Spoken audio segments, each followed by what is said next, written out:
Recent টাইমে Motorola কিন্তু পুরো বাজিমাত করে দিচ্ছে। মিড রেঞ্জ বলেন, হাই মিড রেঞ্জ বলেন, এন্ট্রি লেভেল বলেন, সব জায়গায় ওদের নতুন নতুন ডিভাইস নতুন নিয়ে আসছে অবশ্যই। ইভেন আমি হাতেও ধরে আছি একদম লেটেস্ট স্মার্টফোন মোটো Z80 5G, যা মূলত Z84 এর সাকসেসর। এবং প্রিভিয়াস জেনারেশন থেকে এই ডিভাইসটাতে কিন্তু বেশ কিছু জায়গায় নতুনত্ব এসছে, বিশেষ করে ডিজাইনে একদম স্লিম একটা স্মার্টফোন, দেখতে সুন্দর। ইভেন ওরা এই যে ডিভাইসগুলোতে ভিগান লেদার ব্যবহার করছে, কালারগুলো খুব বোল্ড করছে। এইটার বেশ কয়েকটা কালার ভ্যারিয়েন্ট পাওয়া যায়, পাশাপাশি হাতে নিয়েও খুব দারুণ ফিল পাওয়া যায়। লাইট ওয়েটের স্মার্টফোন, এর ওয়েট মাত্র 172 গ্রাম। এছাড়াও এই ফোনের নতুন এসওসি রয়েছে, স্ট্যান্ডার্ড ব্যাটারি রয়েছে, ক্যামেরা, সব কিছু মিলে বেশ আকর্ষণীয় টাইপের একটা প্যাকেজ, যখন কিনা বাংলাদেশ মার্কেটে মোটামুটি পাওয়া যাচ্ছে 27K এর আশেপাশে। তবে অবশ্যই সবচেয়ে ভালো এমনটাও না ভাই, আমাদের ব্যবহারে কিছু খারাপ অভিজ্ঞতাও ছিল, ভালো অভিজ্ঞতাও আছে। সব কিছু চলুন শেয়ার করি আজকের ভিডিওতে। মোটো Z85 রাইট নাও কিন্তু আপনারা পেয়ে যাচ্ছেন লাইক টেলিকমে, যাদের শপ রয়েছে বসুন্ধরা সিটিতে। ভিডিওর ডেসক্রিপশনে তাদের শপের ইনফরমেশন দেওয়া থাকলো। মোটোরোলার সমস্ত ডিভাইস সহ বর্তমান সময়ের জনপ্রিয় সমস্ত স্মার্টফোনগুলি অ্যাভেলেবল পেয়ে যাবেন তাদের কাছে। যেমনটা আমি বলছিলাম, খুবই গুড লুকিং স্মার্টফোন, বেশ পাতলা ফোন।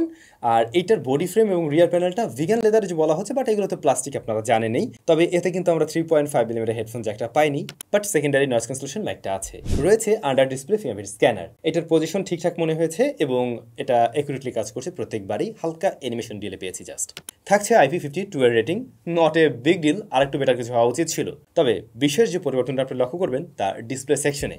এবারে কার্ভড ডিসপ্লে আমরা পেয়েছি, যার size 6.67 inch, OLED panel Motorola যেহেতু।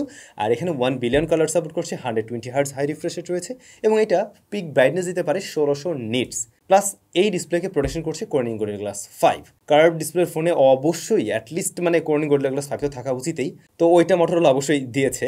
তারপরেও আপনারা একটু যত্নশীল হয়ে ব্যবহার করবেন, আদারওয়াইজ কিন্তু ভয়ের একটা কারণ থেকেই যায়। এছাড়াও রয়েছে DCI-P3 এবং 93% স্ক্রিন টু বডি রেশিও এই ডিসপ্লেতে। তো বলা যেতে পারে ডিসপ্লেটা মানে দেখতে খুবই ভালো লাগবে, যেহেতু কার্ভ ফোন এবং চিন বেজেল ন্যারো, সো খুব ইমার্সিভ একটা ভিউ পাওয়া যায়। যারা মিডিয়া কনজামশন করেন তাদের কাছে ভালো লাগবে এই ডিসপ্লেটা দেখে অবশ্যই। পাশাপাশি এখানে যে 5 হোল কাটআউটটা রয়েছে, এটা টপ সেন্টারে, যাও কিন্তু বেশ ছোট। আর এই ডিসপ্লেটা খুবই কালারফুল, একেবারে একুরেট কালার আমি বলবো না, এটা একটু পাঞ্চি করে প্রেজেন্ট করে, একটু ভিভিড টাইপের, সব কিছুই দেখতে ভালোই লাগে আর কি। পাশাপাশি 120 হার্টজের ব্যাপারটাও দেখলাম, ম্যাক্সিমাম জায়গায় ঠিকঠাকভাবে পুশ করতে পারছে। কিছু কিছু অ্যাপের ক্ষেত্রে দেখা যায় যে এটা 90 হার্টজে গিয়ে লক হয়, যেটা এই স্মার্টফোনে আমরা পেয়েছি।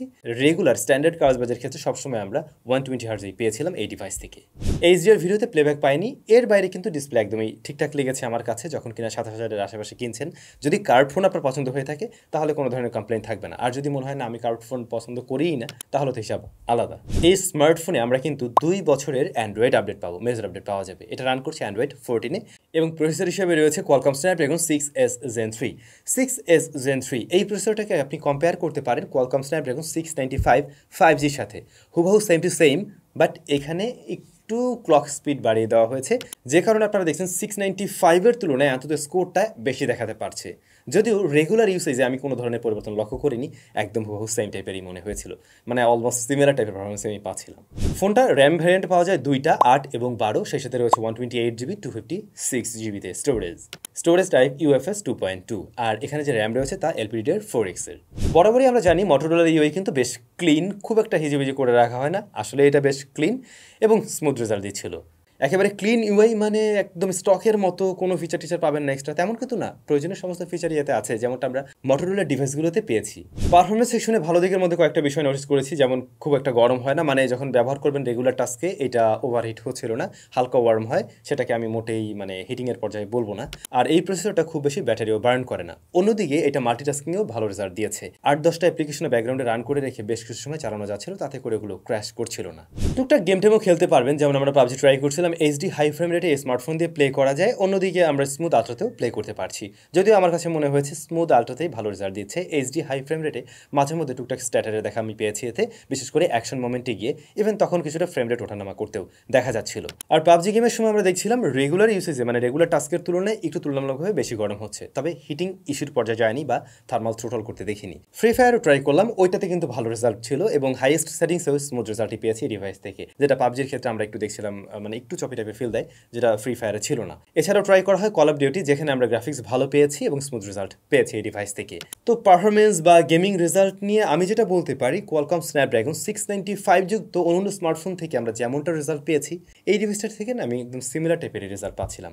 আপনার এক্সপেকটেশন যদি অনেক বেশি থাকে, সেইটা কিন্তু ফুলফিল করতে পারবে না। তবে শুধু পারফরমেন্স দেখে তো আর একটা ফোন কিনবেন না, ক্যামেরারও একটা ব্যাপার থাকে। এই ডিভাইসে দুইটা ক্যামেরা আছে, দুইটাই কাজের সেন্সর। মেইন শুটার 50 মেগাপিক্সেল, পরবর্তী শুটার 8 মেগাপিক্সেল, যা আল্ট্রা ওয়াইডে ছবি নেবে। এর যে মেইন শুটার, সেখানে আমরা ওয়াইএস পেয়ে যাচ্ছি, আর এটা সনির LYT600 সেন্সর। রিসেন্ট টাইমে প্রচুর স্মার্টফোনে এই সেন্সরটা ব্যবহার হতে দেখা গিয়েছে। এবং এটার রেজাল্ট, মেইন ক্যামেরাটা প্রপার রাইটিং কন্ডিশনে ভালো শার্পনেস, ডিটেল ধরে রাখছে ঠিকই, একই সাথে কালারটা একটু পাঞ্চি করে প্রেজেন্ট করছে, একটু বেশি স্যাচুরেটেড মনে হয়েছে আমার কাছে, যে জিনিসটা আবার অনেকের কাছে ভালোই লাগতে পারে, সোশ্যাল মিডিয়ার রেডি টাইপ একটা ফিল দেয় আর কি। কিছু ছবির ক্ষেত্রে যদিও একটু ওভার প্রসেসড লাগছিল, তবে ডাইনামিক রেঞ্জ হ্যান্ডেলিংটা ভালো ছিল এই ফোনের। আপনি যখন ছবি তুলবেন তখন হয়তো দেখবেন যে হেভি লাইট থাকলে সেটা মানে একদম ওই যে ওভারব্লোন করতে থাকে, বাট আপনি ছবিটা তোলার পরে দেখবেন এটা খুব সুন্দরভাবে প্রসেস করে প্রেজেন্ট করতে পারে এবং প্রপার ডিটেলে তখন ছবিটা দিতে পারে আর কি। লো লাইটে নর্মাল মোডে এই স্মার্টফোন খুব আহামরি রেজাল্ট না দেখালেও নাইট মোড অন করে নিলে কিন্তু ভালো রেজাল্ট ঠিকই আসে। অনেক স্মার্টফোনে দেখা যায় না যে একদম খুব লাইট বাড়িয়ে ফেলে, হয়তো আসলে অতটাও লাইট নেই, একদম দিনের মতো করে ফেলে, ওরকম না। এটা মোটামুটি ন্যাচারাল রাখার ট্রাই করে, তবে একটু কন্ট্রাস্টের পরিমাণ বেশি মনে হয়েছে এবং ওই যে একটু স্যাচুরেট করার যে বিষয়টা, ওটা এখানেও বিদ্যমান, যদিও নাইট মোডে সেই বিষয়গুলো ভালো লাগছিল ডে লাইটের তুলনায়ও। এই স্মার্টফোনে আলট্রা শুটারটা রয়েছে, যেটা প্রপার লাইটিং কন্ডিশনে আমরা দেখছিলাম মেইন ক্যামেরার তুলনায় অবশ্যই ডিটেল কিছুটা কম দেয় এবং কালারেও কিছুটা তারতম্য লক্ষ্য করা যায়, but as a ultra shooter সেটারও ডাইনামিক রেঞ্জ কিন্তু ভালোই দেখছি। ইভেন শ্যাডো এরিয়াতেও ভালোই ডিটেল ধরে রাখার ট্রাই করে এই ক্যামেরা। এই ক্যামেরাটা 119 ডিগ্রি ফিল্ড অফ ভিউতে ছবি দিতে পারে এবং ডে লাইট কন্ডিশনে এর থেকে আপনারা স্ট্যান্ডার্ড ছবি পাবেন, তবে লো লাইটে এটা খুব একটা ভালো রেজাল্ট দেখাতে পারেনি, যেমনটা মেইন শুটার দেখাতে পারছিল। Z85 এর পোর্ট্রেট মোড খারাপ না, ভালোই লাগছে, যদিও এখানে 2x এর মজা আমরা পাইনি, ওটা থাকলে আরও বেশি ভালো হইতো। আর মেইন সাবজেক্টকে একটু সফট করে ফেলে, স্কিনটাও একটু স্মুথ করার মতো একটা প্রবণতা আছে। অন্যদিকে ব্যাকগ্রাউন্ড ব্লারনেসটা ন্যাচারাল লাগছে অনেকটাই, এটা দেখতে ভালো লাগতেছে আর কি। এই স্মার্টফোনের যে ফ্রন্ট ফেসিং ক্যামেরা, সেটাও কিন্তু ভালো লাগবে আপনাদের কাছে, যেখানে আমরা 32 মেগাপিক্সেলের শুটার দেখছি। বিশেষ যে জায়গাটা ছিল এটা ডাইনামিক রেঞ্জ হ্যান্ডেলিং, যেখানে দেখা যায় maximum smartphone front facing camera dynamic রেঞ্জে খুব মানে বাজে রেজাল্ট দেয় আর কি।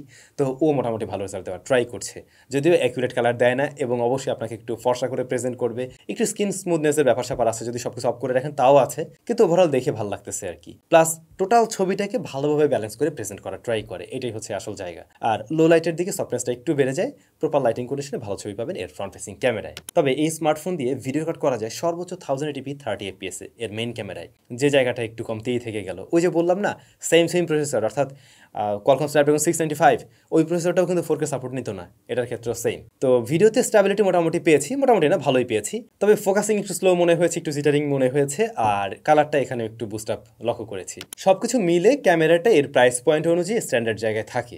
ও হ্যাঁ, ক্যামেরাটা এপিআই আনলকড আছে। স্পিকার রয়েছে দুইটা, আপনারা স্টেরিও সাউন্ড পাবেন। লাউডনেস মোটামুটি দুইটা স্পিকার থেকে আরেকটু লাউডনেস আশা করছিলাম, তবে স্টেরিওর মজা পাচ্ছি, এটাই অনেক। আর ইয়ারপিসের সাউন্ড আবার ঠিকঠাক আছে, প্রয়োজনীয় অন্যান্য সেন্সরগুলো সবকিছু ঠিকঠাকভাবে কাজ করছে।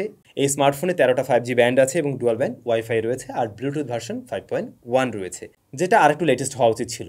ব্যাটারি রয়েছে 5000 mAh এবং চার্জার রয়েছে 30 ওয়াটের। 30 ওয়াটের চার্জার খুব কমন, আরেকটু বড় অ্যাটলিস্ট 45 ওয়াট হওয়া উচিত ছিল।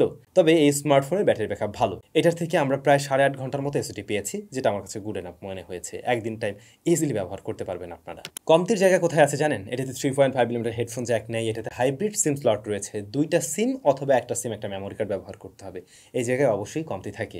আর পারফরমেন্স সেকশনটা আসলে 27-28 টাকা দিয়ে যখন কিনছি তখন আমার কাছে কমেই মনে হয়। আরেকটু বেটার কোনো চিপ, সেটা মিডিয়াটেকের হলেও সমস্যা ছিল না, সেরকম কিছু থাকলে বরং যারা পারফরমেন্স কেন্দ্রিক স্মার্টফোন কিনতে চান তাদের জন্য সুবিধা হতো। বাট এখন যারা ব্যালেন্স একটা ফোন, ব্যালেন্স পারফরমেন্স এবং ভালো ক্যামেরা, গুড ডিজাইন চাচ্ছেন, তাদের জন্য এই ডিলটা কিন্তু ভালোই। তবে এই ডিভাইসটার দাম যদি কমে মোটামুটি 25-26-এর কাতারে চলে আসে, তাহলে কিন্তু আসলেই ভালো একটা ডিল হয়। কেমন লেগেছে এই ডিভাইসটা আপনাদের কাছে অবশ্যই কমেন্ট করে জানাবেন। সবাই ভালো থাকবেন, হ্যাঁ অনেক বেশি ভালো।